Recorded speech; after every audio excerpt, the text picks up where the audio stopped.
$200, a Super Nintendo setup costs twice as much as the old system. For the money, the company promises better pictures, sound, and adventure.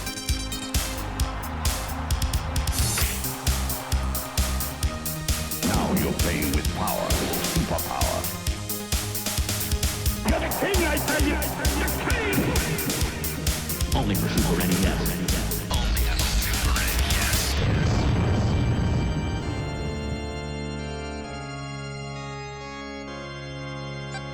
You're listening to the SNES Podcast with your host, Soul Blazer. Hello everybody, this is the Super NES Podcast, episode number 143 this time. Welcome all. Glad to be here again as always. I am Greg, he is Joe, so I'm very glad to be here again, and very glad for all you listening and for all you listening in. How you doing, Joe? I'm doing all right, and I'm pretty excited to be back as well. Yes. Yeah, especially since I think this is an interesting game to talk about. This is actually the first game we've covered on the podcast which was planned for release but never actually got released, at least back in the day. So, there's definitely some interesting history here about this game, which some of you people may know about. I apologize to those of you who are experts of the franchise, but I think the rest of you, this should be interesting. So, I suggested that since one of the shining attractions about the Super NES Mini when it came out in 2017 was that they actually included on that and finished but unreleased game a little known sequel to a very popular a very popular game from back then, Starfox. So we're covering Starfox 2 on this podcast, and it was a very big surprise. I remember being very pleasantly surprised when I heard this game is actually getting the light of day in a release back then, because I'm like, Nintendo does not do this very often. Yeah. Usually unreleased games stay in their backlog. I mean, but then again, there have been exceptions.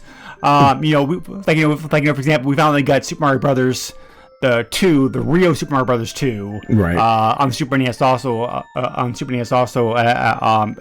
the Lost Levels in the Super Mario collection, and Mother finally got an official release over here too recently. So Nintendo does go into its back catalog occasionally, but it's not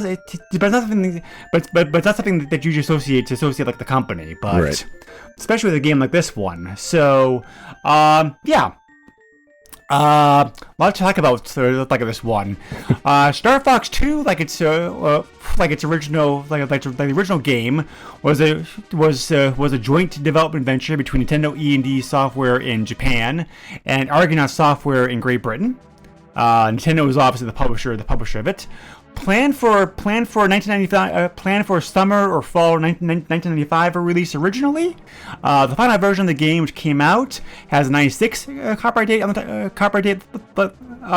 title screen, which lends some support to the theory, which we'll talk about here later on, as independent magazines had reported back in the day that the game was still planned for release as late as as late as 96. So I don't think Nintendo would have changed the year on the title screen for the re-release, because they didn't give the re-release copyright year a notice anywhere on this. So yes, there's that. Dylan Cuthbert was the main programmer of this game over on Argonaut Software in Great Britain. He also had worked he also worked pretty heavily on the original game. Reportedly, this game started development a mere 3 days before the Japanese release of Starfox. So back in February of 1995. I'm sorry, 93. So they got right on this. They were this team was helped, like I said, by Nintendo E&D in Japan. Shigeru Miyamoto was one of the producers and programmers who helped to oversee the project. And this was also planned, just like the original Starfox game had used the very advanced Super FX chip. This game was also planned to use the more advanced Super FX2 chip to be able to give it even more fancy 3D, 3D 3D is relative speaking, of course, like then versus now. But definitely, definitely along that side. Obviously, this game never came out back then, but there were two games that came out released during the Super NES's lifespan that did use the Super FX2 chip. Do you know what they are, Joe? They're kind of, one's pretty obvious, the other one's kind of like an obscure game. The first one, I believe, would be Yoshi's Island. Yoshi's Island, actually, actually, I'm sorry, there were three games. You're right. Yoshi's Island is the most obvious game. The other two are a little bit harder. Well, there's Stunt FX. That used the original chip. Okay. I'm trying to think. Did Street Racer use it? No, not Street Racer. You're close. You're close. You're probably thinking of a game called Stunt Race, which did use the Super FX chip. Oh, okay. No, actually, the games which used the FX2 chip was Doom, the port of that, which we already covered in a previous podcast, and a game I never heard of called Winter Gold. So, but there were some other games planned to use the FX2 chip, but it could be on Starfox 2. But yeah, those three games are the actual only ones that came out. Interesting. During its lifespan. So, work on the game developed pretty quickly. The game obviously uses some of the same engine as the first game. But there's also significant changes, which are changes I will talk about here in a moment. I figured we talk about the history first. Before getting into the gameplay. The game was announced, as I said, for summer '95 release. It was first shown off to the public at the Winter CES in January '95, which is known as version 3. There's five pre-release versions of the game known to exist, which were shown at various points during its development. The first version was the very early alpha when the game was first announced to the public back in '94. Version 2 was one Nintendo Power covered as a preview. Version 3 was the one shown off in the Winter CES.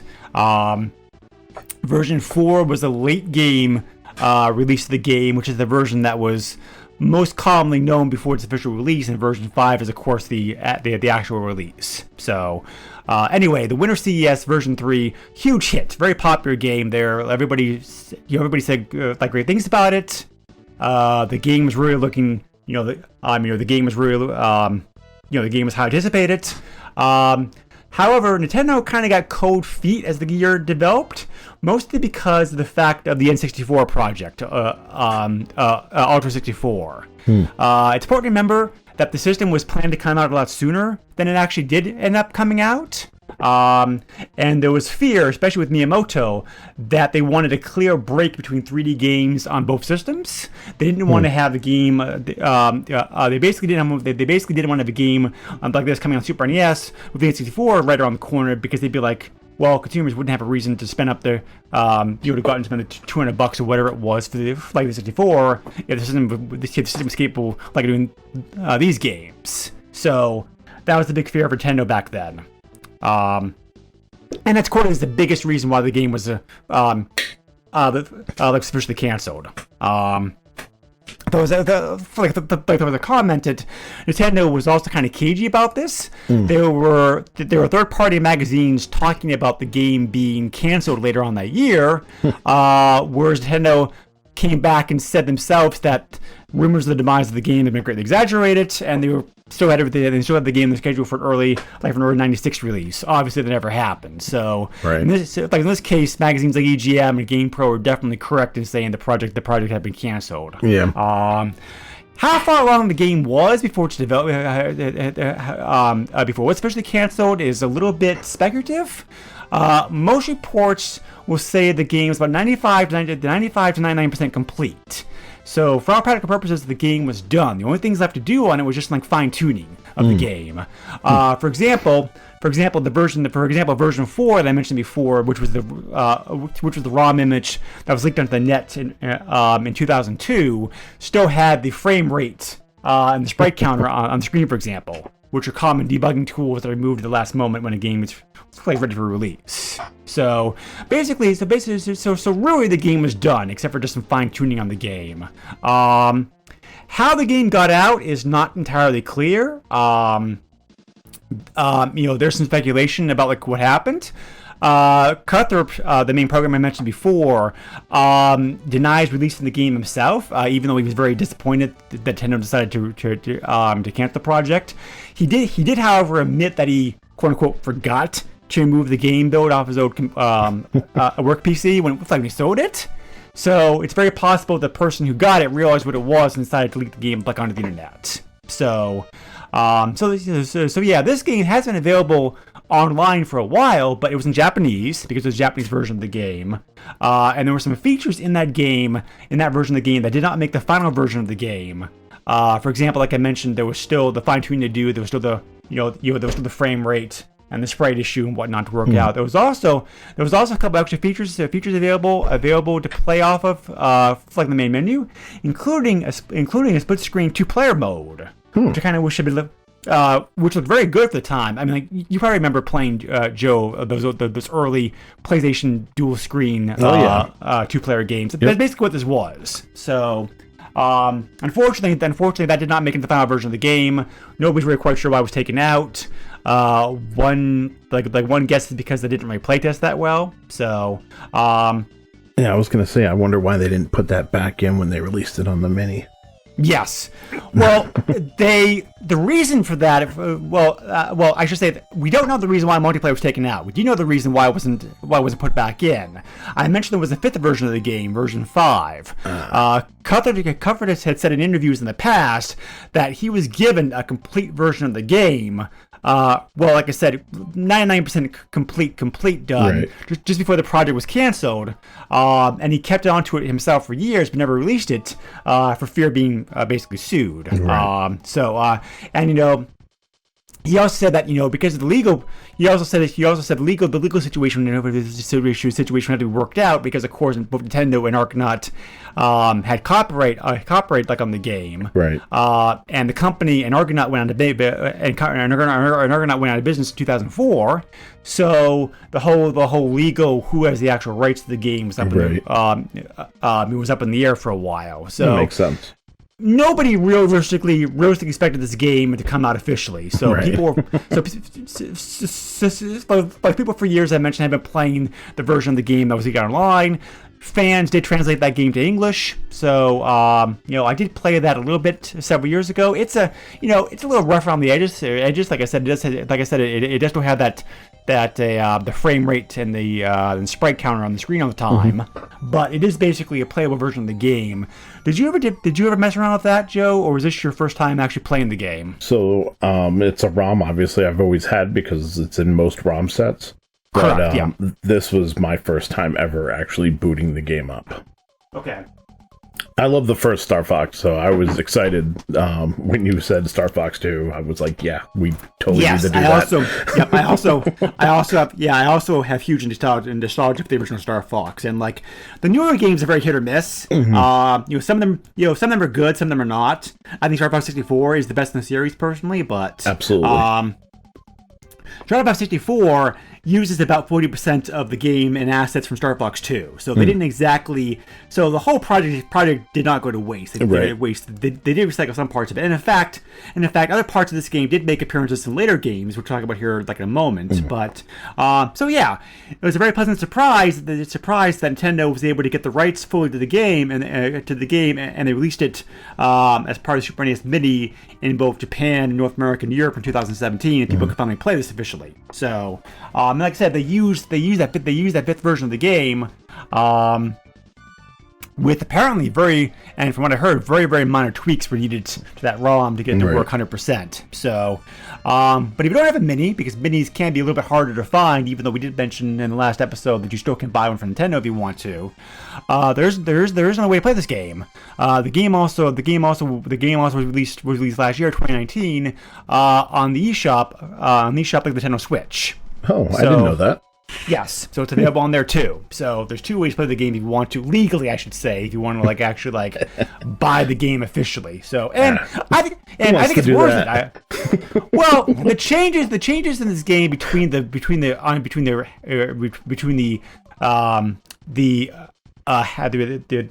unofficially released beta and this version of the game are significant enough. I think it's worth it. The game certainly looks better, certainly plays a little bit better, I think. No, I agree. It's very cool it's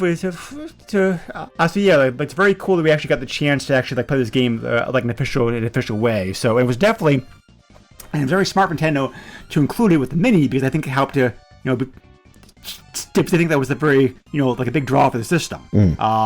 Star Fox still a very popular franchise, despite some of the grumbling fans have had over recent years. Having this game on here as exclusive was certainly a draw, I think. So, gameplay. This game is also this is complicated to talk about. This game is both similar and not similar to the first game. It is similar in the sense that the core of the game is still the same. In many ways, the game still looks and plays the same as the first game. There are a bunch of new features and modes added, however. The first major difference is the original game was strictly an on-rail shooter. Very linear design. There were a couple choices you could make in the game as to which path you wanted to take, but they were very, very, very very limited choices. The original game was definitely a pure on the rail shooters linear game. This game actually opens up with a bit of strategy. You actually the gameplay can be divided basically into three parts. There's there's the gameplay screen, which is a map of the solar system. There's the ship battles, and there's also the planet battles. Because in the strategy game, this game reminds me a lot of other games. I think that it kind of borrowed elements from, although in some cases those games came out simultaneously as this games. I can't really say that they borrowed it. At least they reminded me a lot of other games. The strategy game, you're able to basically pick your next target on there. So you actually have the freedom to move your ship around in real time as you're moving around. Ships and missiles are coming at you. Things are happening, that kind of stuff. So you definitely have some choice to decide where to go next. That reminds me a lot about UN Squadron, because you also have that choice in that game to decide which target to attack next. Right. That's a nice touch. And then you still have ship battles, you also have planet battles. The plot of this game is a direct sequel to the first game. The main antagonist from Starfox, the evil scientist Andros, has returned to the Lila system after licking his wounds after the Starfox team kicked his butt in the first game, and has launched a huge new attack against Corinia. And most of the systems been occupied already. General Pepper calls upon the Starfox team to help, and you get to do your upgraded air wings. R-Wings. I always said air wings as a kid, so it's always hard for me to remember that's actually pronounced R-Wings. Right. So if I do that again, I apologize. Oh, it happens to die hard. But so basically you have to defeat his forces, and then go attack. Go attack him himself at his base to win. So you see the planet, and you also see missiles are launched toward the planet. You have a choice to intercept them. There are cruisers. There are cruisers that move into attack. There's also bases like the occupied planets have to be taken out. There's also another mercenary team that can play here. I'm trying to remember what the hell they're called. I'm having Like, do you remember, Joe? I do not. Yeah. So there's another mercenary team that was hired to work against you. So one of their pilots will challenge you before you challenge you the first time that you attack a base, and you have to defeat him in a one-on-one dogfight. Again, I was saying before, reminding me about games. This reminds me about the Wing Commander games. Because those games often featured like one-on-one dogfights. Yeah, so, I'm not gonna lie. That was probably my favorite part of this game. Was the dogfighting. Right. So the space battles can consist of either the dogfights or intercepting missiles. Intercepting missiles is also done in the space engine. That can be kind of challenging until you get the hang of it. Again, Wing Commander has parts of those games we have like chase down missiles. So there's that part of it, and then there's also carriers you have to attack, which are a combination of which are mostly ship-based battles, although there are some elements of land-based battles to them as well, just makes it more confusing. So, ship-based battles are handled first person, like in the cockpit, as you shoot around. Like I said before, the gameplay is essentially the same as the original game. You still have things like you have for example, your shield gauge. You have a number of super missiles that you can use, and you also find find more of them as items. Your blaster can be charged up for super shot if you want to. There's also you can also find other weapon upgrades as you play. Things like twin blasters, for example. So. The R-Wing is still very maneuverable. It still has the rolls and dives, and you can also have an afterburner feature like in the first game. So another part of the strategy game aspect is that the stress aspect is basically your home planet Cornelia is given a percentage gauge. And you're told basically you cannot let that damage hit 100% or the game's over with. So you can decide if you want to intercept all the missiles to keep it at zero, or you can go ahead, especially if you're halfway through the game and you're kind of deep in the system and just let the missile go and let it do some damage to the planet and just keep attacking your next target. They're both very viable strategies. I will say this: for the high score in the game, you do need to keep the damage at 0. And the high score does have some influence on the game, which we'll talk about here toward the end. But also later on in the game, you also have the option to return to your mothership and do things like rearm, and you can also warp. If you've liberated a planet, you can warp to that planet right away to help out. So, and another interesting thing about the battles, both the space land battles, is the battles are happening in real time. Right. As you're doing those battles, things are still happening like on the map screen. So you got to be quick, which is a very nice touch, I think. Yeah. It definitely had a sense of realism and also rush to the game. Yeah, it was a real sense of urgency in this game. Absolutely. Right. Because you're given because you are timed. The time scale the time scale is weird. I'm not really sure exactly how it relates to real time because it's slower than real time. Right. But there is a time gauge in the game, and you're also clocked and given points at the beginning of the game depending upon how many seconds that you used. Right. For gameplay. But even a very slow, cautious player can still finish this game under an hour. It's not a particularly long game. So, and then the land battles are areas where you have to attack the bases, and this is also very different because it's these battles are done by third person behind the ship. You have the ability to actually change your ship in this mode to a walking tank, basically. A little bit spider-like in some ways, but and like I said before, remember how I mentioned before how features of this game cropped up in later games. The Wii U game, what's that called? Starfox Zero. Yep. Also uses this tank this tank design in it. So this is where this came from originally. So. You also have to shoot a certain number of targets to be able to get in the base to begin with. And there's also there's also very simple color-based puzzles as you go through the stage, which is a nice touch because it makes the game more or less because it actually has a small bit of strategy to it. It makes it more than just like mindless shooting. Right. So and of course there's boss fights. You also have a wingmate with you in this game too, as you did in the first game. But the wingmate he's useless, but not useless the same way he was in the first game, where he's just like annoying to you. But he will give hints and strategy and hints and tips to you occasionally. So, but you actually can pick your ship that you want to play as though at the start of the game, which is a nice touch.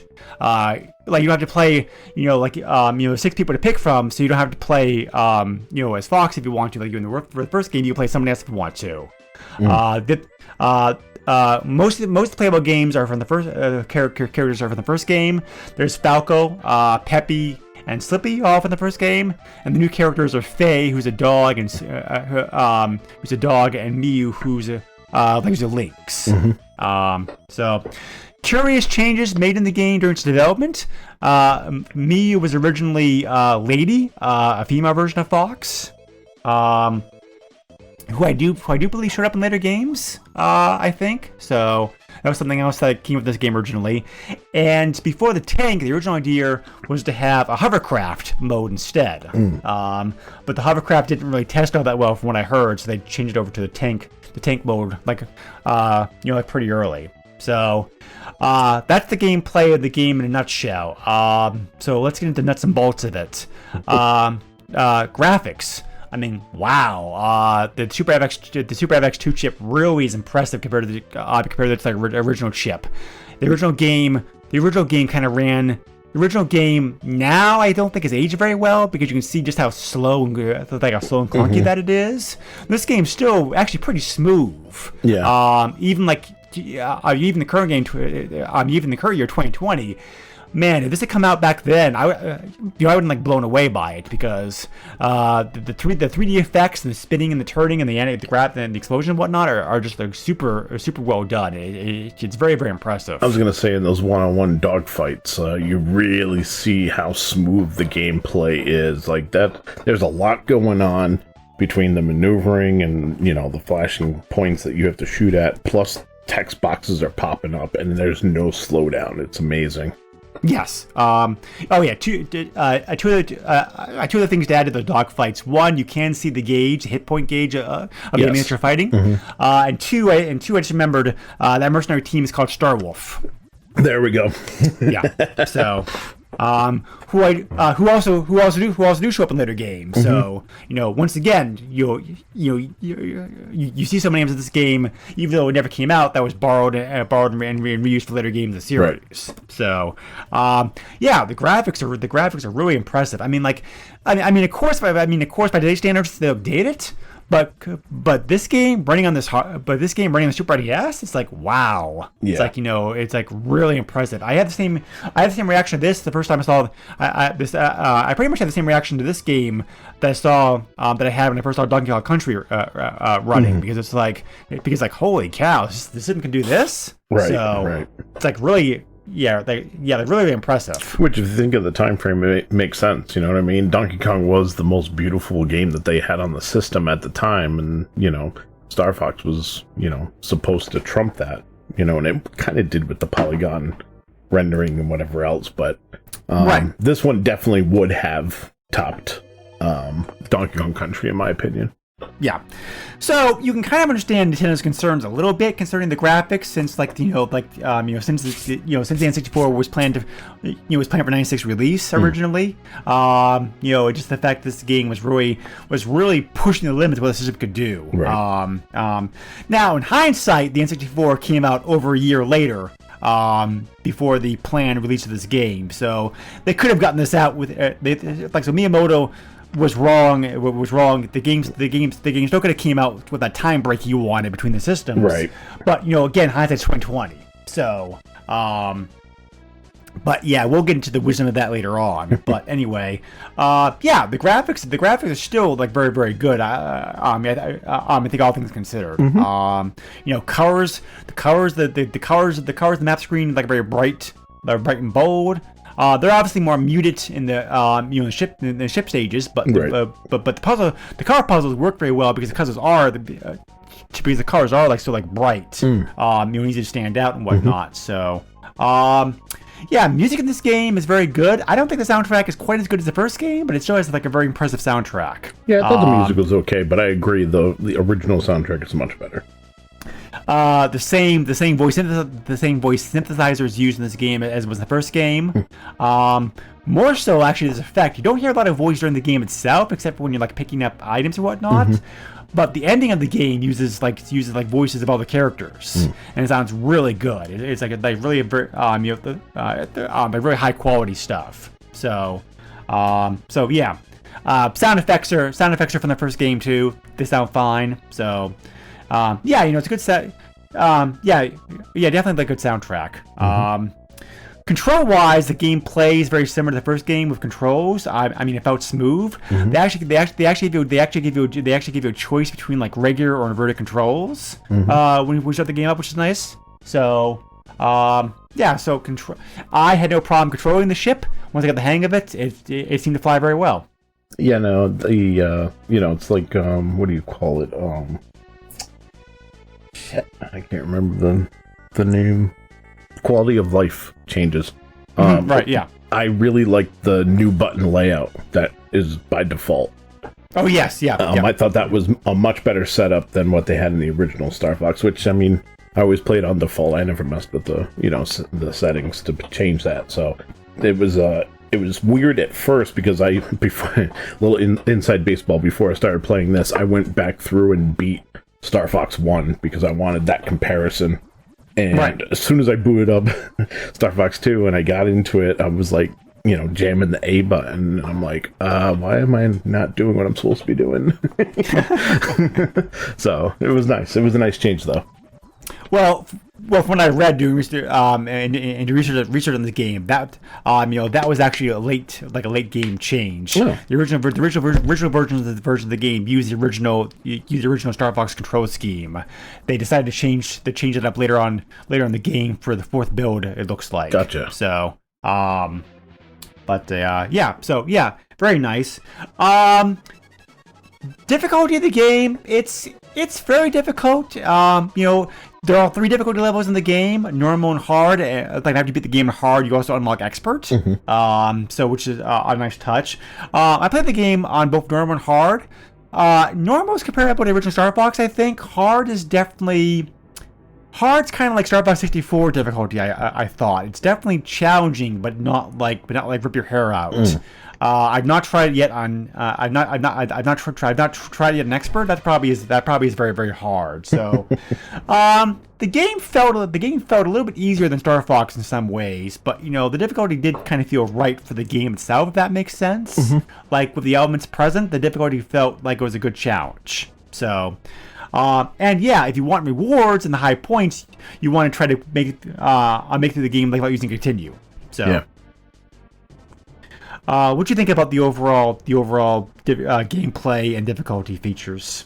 I very much enjoyed it, and I really like that strategy RPG kind of aspect where like where you place or I should say what planet you go to, or spaceship or whatever, affects everything else that's going on in that galaxy. It's not a static galaxy. It's constantly moving, which was really nice, and it doesn't get repetitive. Exactly. Unlike last week's game. But I really enjoyed it. I probably spent way too much time by Carillion is the name of the planet. Yes. I went to the first planet. I went to the first starship and whatnot, and played through those, and did the whole trench run style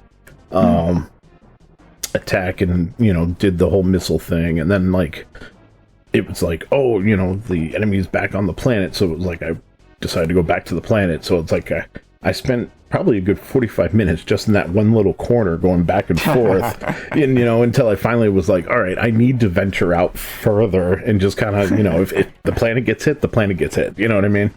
So, and I really liked having the option to be able to go back to the home base and basically recharge your health, recharge your bombs and all that, and be able to go out fresh. That was really nice as well.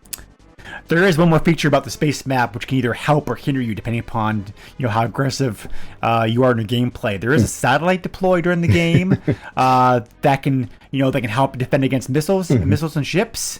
However, the enemy can also take it over, and then and if Andros takes it over, he rains missiles on the planet. Yes, he does. So you got to be careful about that. So that satellite can help you, but you don't want it to fall into enemy hands because that would be really bad. So, the changes, I think, I said before in the past, a sequel is very hard to make because developers always have to walk the fine line between giving the new game what made the first game so much fun, or fixing the mistakes the first game had, depending upon what happens. There are many cases where the sequel is better than the first game is, but also at the same time, introducing new features into the game to make it fresh, and not just and not just basically rehash the first game. Mm-hmm. Speaking of Nintendo, one of the biggest reasons Nintendo did not release Super Mario Bros. 2 originally over here was because the game was just simply rehashed basically of Mario 1, and they figured American gamers, at least that time, would not would hate that. On top of the fact that they thought we were stupid and couldn't handle the difficulty. It is insanely hard. It is. I will give it that much. I was going to say, to be fair, I'm glad we got our Super Mario 2, but... So, and one of the main criticisms about Starfox was the fact it was very, very linear and very much on the rail shooter. Mm-hmm. So they've always tried to expand that in this game with the star map and whatnot. People also complain constantly about your teammates because they changed the whole teammate system, the teammate system in this game as well. For the most part, I think the changes work. Mm-hmm. The game definitely feels. The game's still an on-the-rail shooter, but it's much more beefy on-the-rail shooter with a lot more, at least, illusion of freedom, if not actual freedom, to go do what you want to do. So the gameplay is still as much fun, if not more fun, than the first game was. Like I mentioned before, those dogfights are very different, and unique, and so is shooting down the missiles and whatnot. So the actual gameplay feels very solid, I thought. But at the same time, I'm trying to think about how the best way to express this. The game also seems to lack some of the charm that the first game had. As annoying as your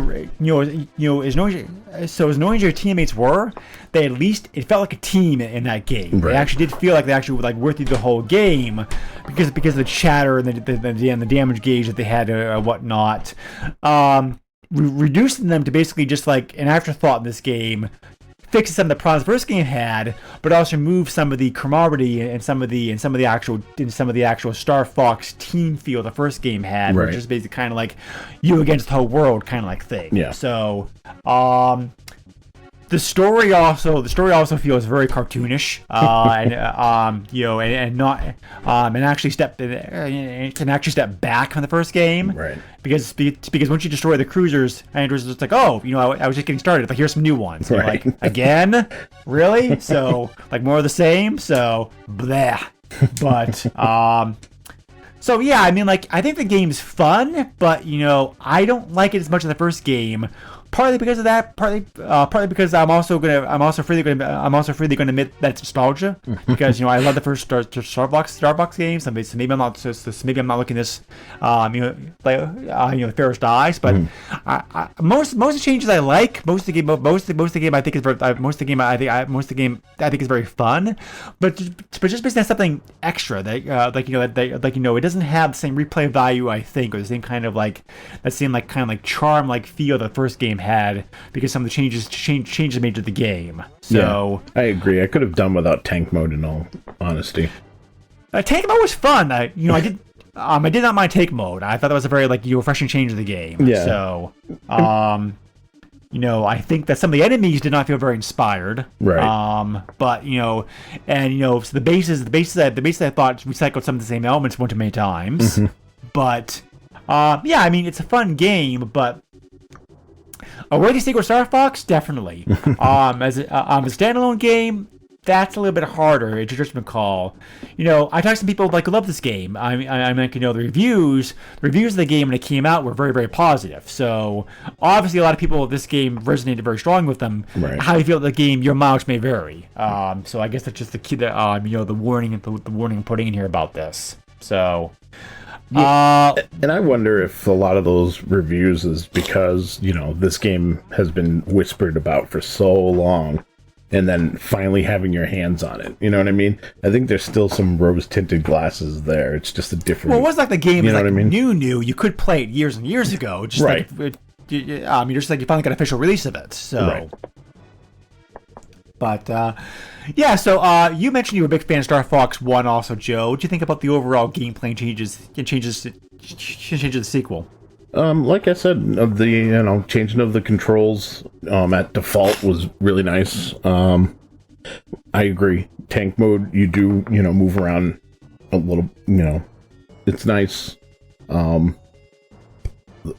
Enemies uninspired. I don't want to completely repeat what you said, but there was. Well, I also didn't want to dominate the podcast either. So there was I can't remember if it was in one of the planet attacks or one of the spaceships, but you get to it feels like the end of Return of the Jedi, where you're in this room.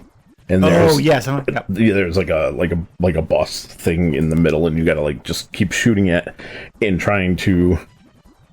I wish there was analog sticks. That's what I kept saying every time I was trying to maneuver around. I kept bouncing off the walls and everything else, and I'm just sitting there the entire time God, I wish I had 2 thumbsticks. Other than that, that was the big one that really stood out to me. Other than that, the rest of it was fantastic. I really enjoyed it. Yeah, and maybe, they say, 99% this was completed. I feel like more... I really feel like if this was going to be released, I think they would have focused a little bit more on the story. Maybe they would have changed the partner aspect a little bit. Those things, I think, being polished up would actually make it that much better. And it might be better than Starfox. But, as what we have and what we played, I cannot say that. Right. I mentioned before, most modern reviews of this game were very positive. When it came out in 2017, on the Classic Edition. Eurogamer gave it very high marks. Nintendo World Report gave it 9 out of 10. Nintendo Life gave it 8 out of 10. Destructo gave it a 7 out of 10. They also very positive things about the game. But I can also see where IGN's coming from. They only gave it a 5 out of 10. Basically complain about the frame drop, the frame rate drop issues, the difficulty controlling the ships because of it, and the game probably deserved to be canceled after all. Right. Pretty harsh. I can understand where they're coming from. I don't agree with all that, but both Starfox 1 and 2. There is a little bit of stutter because like I said, these games do push the system to its max. Right. So there definitely are some frame rate issues. The ship, once they got the hang of it, I didn't think the ship was that bad. Was that hard to control? No, not at all. But you have to get used to it for sure. But this is my viewpoint. If this getting canceled is what got us Starfox 64, then I am okay with that it got canceled. If this came out and they were still going to do Starfox 64 as it is, then it's just a step in that direction. That's how I feel. Right. Yeah, because Starfox 64 is definitely I said before, my favorite game of the series. Right. But that was also the first game to have the Rumble Pack. The Rumble Pack included with it. So which Sony then borrowed and made better, of course. But they had 2. the Rumble, the Rumble Pack was a huge step forward. Yeah. So, so the $1 million question is, did they make the right choice? should the game have come out back then? I think the game would have sold very well to come out. Hindsight, people have based on hindsight 2020. If the N64 had come out in '96 as planned, maybe that would have hurt sales a little bit. But since the system didn't come out until the following year, again, I mean, the Super NES was still getting great games in '96. Yeah. So, Chrono Trigger I think was '96. Mm-hmm. Or 95, I can never remember. But there were some very 95, 96 certainly had some of the best games. Best games come out on the system for sure. Yeah. So the game I think it's a shame the game didn't come out. I think the game would have sold very well back then. I know. As for me personally, if the game come out in '96 as planned, I would have loved it. Right. I would have seen it as either as good or even better than the original Star Fox. I think if this had come out, even with the Ultra 64, I think even if this had been like the last SNES game that they came out with the N64 being out, I think this would still be a title that people picked up because it has the Star Fox name and what the Star Fox name holds at that time. Obviously, right. Through the years, that has diminished quite a bit. But the hype that was after the original Star Fox, I mean, I was a Genesis kid. I didn't have a Super Nintendo, but yet right. I always heard about that game after it had come out. And when I finally got a chance to play that at my friend's house, I was blown away. Like, I almost wanted to throw my Genesis out the window. It was, it was one of those things like, why? So, yeah, I think on the name alone, I think they definitely could have done it. And it's the same thing with the proposed F-Zero 2 that got released in like the satellite system over in Japan. Right, yeah, of course. That's another one. So. Like they should have slapped a 2 on F-Zero 2 on the F-Zero BS, sent it over here, shipped that out.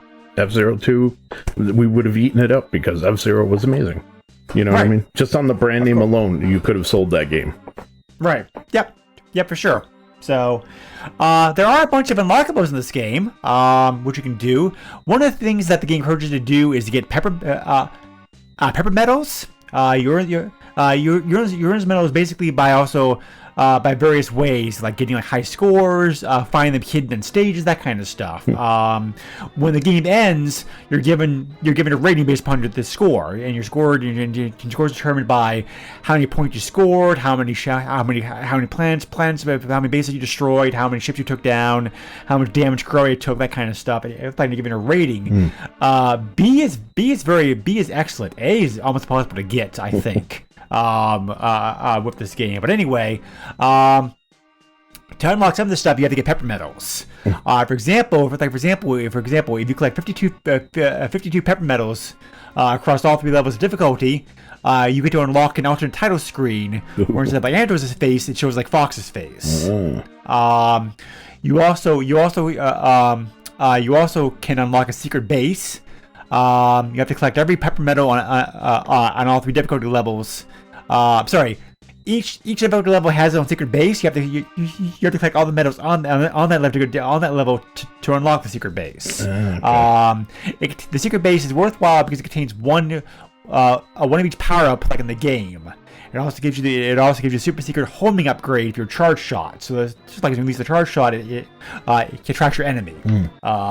Very, very nice. So you need 13 medals in normal mode, 19 in hard, and 20 in expert to be able to unlock secret base. You also to unlock the expert mode, by the way, you have to complete hard mode with a B rank and don't let Cornerio take any damage. So if you want to unlock expert mode, that's how you do it. You also can get permanent twin lasers, and also unlock a new pouch theme by earning a star rank by scoring 25,000 points or more, which is only possible in expert mode, and that will unlock twin laser upgrades for all your future games. And if you for those 2 pouches you have the guy you're playing as your teammates. If you unlock twin lasers for all, if you unlock twin lasers for all 6 pouches, you get to change the theme, music from the music to the original Starfox theme game. Oh, that's pretty cool. And finally, after you beat the game in expert mode, if you wait at the end screen for 10 minutes, it'll play a secret music track. Nice. So this game is clearly just about ready for release, because Easter eggs and the Easter stuff like this is always stuff that they put in like last minute. Right. So this is even more evidence of the fact that the game is almost finished. So, pretty cool. If you want a repo of the game on eBay, you can find one on there. Before the game officially got released, this was the only way to actually get your hands on a physical version of the game. It actually still is, because because both the versions on the eShop for Switch and on the Super NES are obviously like digital, like ROM format only. So people still sell this game on eBay in repo carts. Obviously, the legality of this is disputed, but there's not a lot of people from store making sales of it. Not very many sales. Obviously, demand for this game in physical form tanked after the game officially got released, right. but there are still copies out there. At the time of doing research, I saw 3 copies of this game, obviously card only. Because obviously the game never got a physical release over here. Right. 3 copies of the game being listed on eBay. 1 copy of the game did sell recently for $30, which kind of seems like a fair price. Yeah. So you can't get it. So if you want to, like, you can't get a physical copy of this game to add to your collection, like whatnot. So, so fun to. So I'm really glad this game finally came out. Usually unreleased games do not take 20 years to come out, but it is very pleasing that this game actually saw the light of day finally. So it's a very worthwhile addition to the Starfox franchise, I think, especially since the franchise has kind of steered in different directions in more recent years. So, and it's better than that other game that we waited 20 years for, Duke Nukem Forever. Oh, well, that was kind of the development cycles of the games are nowhere near the same, so that's hardly fair. But my biggest regret is that I wish they let the 2-player the 2-player split screen like mode in. That would have been fun. Yeah, that would have been fun. Even if they had left it in there, even just as a point of history. You know what I mean? To be able to see simultaneous co-op right there on the Super Nintendo running with basically primitive polygons. You know what I mean? Like that's I would love, even if it was running at 15 frames per second, it would have been awesome. Right. Yeah. So, anyway, thank you again, everybody, for listening to the episode as always. If you have any questions, feedback, comments, suggestions for games, whatever, you can join us. You can join us on our Facebook group, or you can also feel free to send me an email directly. That email address is the SNESpodcast@yahoo.com. Joe, how can they reach you if they're so inclined? You can find me on Twitter at JOESUX30, or you can find me on Facebook, Joe Coble. And last but not least, I forgot to ask you this before we started recording. So this may be a trick question to you. I hope maybe not. Do you have a game in mind that you want us to cover next? I do, because as you know, I have a list of games. So I was thinking. Oh, you can prepare. Yeah. So I was thinking that we were going to keep this in the East, and was wondering if you wouldn't mind covering Super Back to the Future 2. Ooh, never played it. This should be interesting. Yeah, Japanese only. It's okay, all right. This was one of those this was like one of the first games I discovered when I got a Super Nintendo emulator and a ROM set. And the rest of you'll have to wait for. I hope it's as long as it's better than the NES games. That's all I care about. But have you played it yet, or no? Oh, I played it years ago. I haven't played it recently. Okay, all right, fair enough. Okay, so this will be interesting. Yeah. All right. Okay. Well, thanks again as always for everybody listening to the podcast. Hopefully we did this again. Hopefully I did this game justice. There were several very in-depth videos on this game on YouTube. Oh yeah, which go way more to the history and development of this game. If you want further information like your noggin, so I highly recommend you checking those out. Yeah. So anyway, stay well, stay safe, and good flying. I'll talk to everybody again soon next time. Goodbye, everybody. Take care. Nintendo controls 80% of the video market. But no matter how you play the game, or which game you play, things definitely have come a long way since Pac-Man. Now you're playing with power. Deep power.